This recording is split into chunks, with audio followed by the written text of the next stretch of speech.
morning, KU, and happy Friday. I'm Michael O'Brien. And I'm Sam Harms, and we are so sad to say that this is our second to last Friday show. No. I know. It's crazy how fast that the year's just flown by. No kidding. I don't you feel like you just moved in last week? Yeah, I do, and then we're moving out in 2 weeks. Like, what? How crazy is that? This has been the fastest school year ever. It flew right by. Yeah, I don't want to leave because I like living in the dorm, and I really like college. I mean, I love college, but I am excited to not live in the dorms anymore. Where are you living I'm next living year? in Sigma Kappa next year, so I will be one of those few houses right up on campus, thank goodness, because it's literally a 5-minute walk to class. You can't get any better than that. That's a pretty good location. Yeah, it really is. What about you? Well, Sigma Pi does not have a house yet. But it looks like next year I'm going to be living in this house on Louisiana Street with one of my brothers and his ROTC friends. Wow, that's exciting. Yeah, except I won't have to wake up at 4 a.m. to go to PT. So that's always a good thing. Good, yeah, because I like sleeping. Yeah, me too. But on a more, I guess you could say, sadder note, we have to talk about the elections and how the results still have not been released. Still? Yeah, it's been definitely a long process, and it just feels like it's going to keep going. How long has it been now? I'd say about 2 weeks at least. 2 weeks? Yeah, somewhere around there. I think it was about 2 weeks ago when I was supposed to be helping to cover the election results because I was supposed to be camera operating at the wheel with Travis Deasing, and we met there right on time, and then he tells me that the results were postponed. Oh and my so we had to go back to Dole, and poor Allison Hammond had such a beautiful layout for how the whole coverage would go, and then it got really messed up. So we kind of had to play it by ear, and I hate it when that happens, but in journalism that seems to happen a lot. Yeah, so you got to learn to kind of improv if things get screwed over. Yeah. And there has definitely been improving, like even with students, since we haven't had the election results posted, and the Jayhawkers were still disqualified with the commission. They decided to keep that the way it was. They haven't released anything, and so students decided to start a petition. I know it's been going around on Twitter, Facebook, anywhere social media is. They really want those results given. How much longer? I don't think it took this long to re-elect Obama. I know, really. But what is going on tonight at the Memorial Stadium? Relay for Life is going on tonight from 6 p.m. to 2 a.m. I know it's a long time, but I'm really excited. Do you want to tell us a little bit about what that is? Yeah, I went to something like it. Well, when my sister was in high school, I was a lot younger. They had Relay for Life there, and it was on the track. And I went for the first few hours of it with my friend. And from what I can remember, they had loud music. I think they had a DJ, and lots of games going around. And they set up tents along the track. It was just like a big camp out, and everybody just spent 12 hours walking around the track, for cancer survivors. And I walked around in honor of my godfather who died of stomach cancer when I was very young. But then I had to leave because Mom wouldn't let me stay out all night. But my sister was there till 6 a.m. and then slept all day the next day. And I only wish that I could do that too. But yeah, I'm really excited. This is the first time I've ever done it, and like you said, since you have to be up so late or early, however you want to see it, I've made sure that tomorrow I don't have anything going on until that evening, so I can sleep all day long because I know I'm going to need it. You will need it. But I think that one of my favorite parts so far, even though we haven't even gone to Relay for Life, was the ability to fundraise for the cancer research. I've had a lot of family members affected by cancer, so it was good to be able to go out and ask people, hey, would you be able to donate? Because it's a real problem, and it's nice being able to see not only where your money's going, but just knowing that you're helping. Absolutely. Yeah. But with the whole fundraising thing, we have to talk about a couple fraternities and sororities. Sigma Kappa just did their cupcakes for sale for Alzheimer's research, and I know that you guys have a thing going on as well. Yeah, but those cupcakes were delicious. Oh my gosh, they were so good. I bought 4, even though I really wasn't supposed to. Yeah, because you're selling them. Yeah. But Sigma Pi is doing a similar deal, but with pancakes. It's tomorrow morning at Applebee's on Iowa Street, and we're going to be there from 8 to 10, handing out pancakes, and I've got tickets, so by all means, if you see me on campus today, stop me and buy a ticket. They're $6. But then afterwards, G-Phi is doing almost the same thing with pancakes from 10 to 12. And ours benefits a stopgap, which is kind of like, it's for foster kids, but those who have turned 18 and are struggling to live on their own. Okay, very So we're cool. kind of helping the adults. And then we also have HEO. They're selling their cake balls as well. If you just go on their Facebook page at Cake Balls 2014, there's a link and you can buy them as well. That's all we have for right now. So if you stay tuned after the break, we have an interview coming up. Thank you. What do you mean? What do you mean my mocha's not here? I'm Ben Allen, seriously. Where? What about here? Is that better? Oh, now my arm's disappearing. Obviously, this is even worse. Oh, I look good. I look real good. Make sure you tune in on Wednesdays at 3 p.m. to listen to me and a bunch of other sports guys tell you what you've missed and give you a little bit of an inside perspective on some of the athletes and basically what we're thinking. Make sure you tweet at us at 3InKey on Twitter. I don't know where else you would tweet at us, but you should do that because I'm lonely and I need friends. Please follow me, Ben Allen Sports. It'll make your day better. Probably not. It'll make mine better though.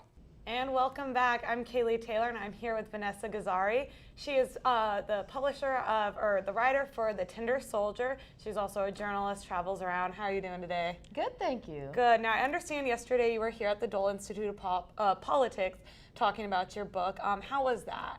It was great. So I was really happy to be back in Kansas. I spent some time here in Kansas when I was reporting the book. The program I wrote about in the book actually was developed near Fort Leavenworth in part, so I was happy to be back here. Alrighty. A lot of fun. And now, along with publishing this book, you've traveled a lot of places, a lot of countries. What was the most interesting city or country you've been to? That's a really tough question. I lived in India, and I loved living there. It's incredibly beautiful. People would ride by my window on horseback going to get married because that's what they do when they get married in India, at least some people. There would be people coming to my door to play music or to beg for money wearing completely outlandish clothes. And one day I looked out my window and I noticed that there was a green parrot sitting in a pink tree because the tree was all in blossom, and I thought, that's totally reversed. Shouldn't it be like a pink bird in a green tree? But that was kind of what living in India was like. It was a real adventure. I highly recommend it. Alrighty, that's awesome. Now you've covered stories like the West Virginia mine collapse, rape allegations at Duke for lacrosse players. What was your most favorite, or like a story you'll always remember covering? Yeah, so the most important, biggest, most difficult, most interesting story I've ever written is the one that is the basis for my book, which The Tender Soldier is about a little program that the Army developed in Afghanistan and Iraq to send civilian social scientists, so regular people who are not in the military, but who maybe work in anthropology or psychology or sociology, economics, to go out with soldiers to these combat zones and help the soldiers understand better what was going on with local people, help them understand the culture, help them understand some of the language and the way the tribes worked in these places, because soldiers aren't really trained very well in those things. So the story at the center of the book is about a young woman named Paula Lloyd, who was part of one of these teams in southern Afghanistan, in a very dangerous part of southern Afghanistan. She had a lot of experience in the country. She was perfectly suited for this job. She had a background in anthropology, and she was out talking to some villagers about the price of local goods there and how the economy worked. And after about a half hour of talking to this one man, he doused her with gasoline and set her on fire. And the story kind of unfolds from there. So she was horrifically burned, and her teammates responded in various ways to this. And the military unit she was with, responded. And the book is kind of about what happened to her, what happened afterwards, and the person who attacked her, who was he, why did he do this, and what can this tell us about the war in Afghanistan? So that to me is probably the most meaningful, and so certainly the most difficult story I've had to cover. I could only imagine. Now, I want to be an international journalist. You're in a room full of people who want to do journalism for the rest of their life. What is advice you would give us? So the best advice I can give you is that if you want to have a steady job with a steady paycheck and a good retirement plan, that those jobs in journalism are fewer and fewer. And if you don't already know that here at the journalism school, I'm sure you do, but I'm happy to be the one to tell you that. However, this is a really exciting moment, especially if you want to do international journalism. If you want to work hard and take risks and get out there in the world and go somewhere that you find interesting, live there for a while, learn the language, learn how the place works, and start, use the internet to your advantage. The internet has gotten rid of a lot of those jobs like the ones I talked about in traditional media, but it can help you publish directly, whatever you want to do, film, write, record audio, make radio pieces. You can put that directly online and gather an audience who will respond to, your eye, your voice.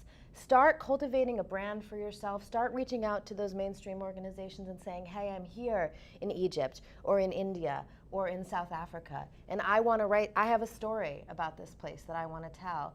That, that's where the niche openings are for people who have the energy and the guts to do it. That's what I did. I started out as a local reporter, first in Ohio and then at the Chicago Tribune. And then I left in 2001, right on the eve of September 11th, on September 10th actually. I flew to India to become a freelancer, and my life completely changed. So that is what I recommend for people who want to do this, is that you get yourself trained on how to use a camera, how to use an audio recorder, how to write really well, how to take great pictures, and that's what you can do here at the school. And then you just get out there and you do it. And you do it and do it and do it until, use your 20s when you're not worried about maybe some of the things you'll be worried about later, like car payments or house payments or, having a family. If you don't want to start doing that stuff right away, get out there, run around, see the world, and most importantly, really stick in a place and learn about it for a while. Be ready to be poor and enjoy it. Alrighty, take a couple notes there. And everyone says there's like one thing that every journalist should have. In your opinion, what is that?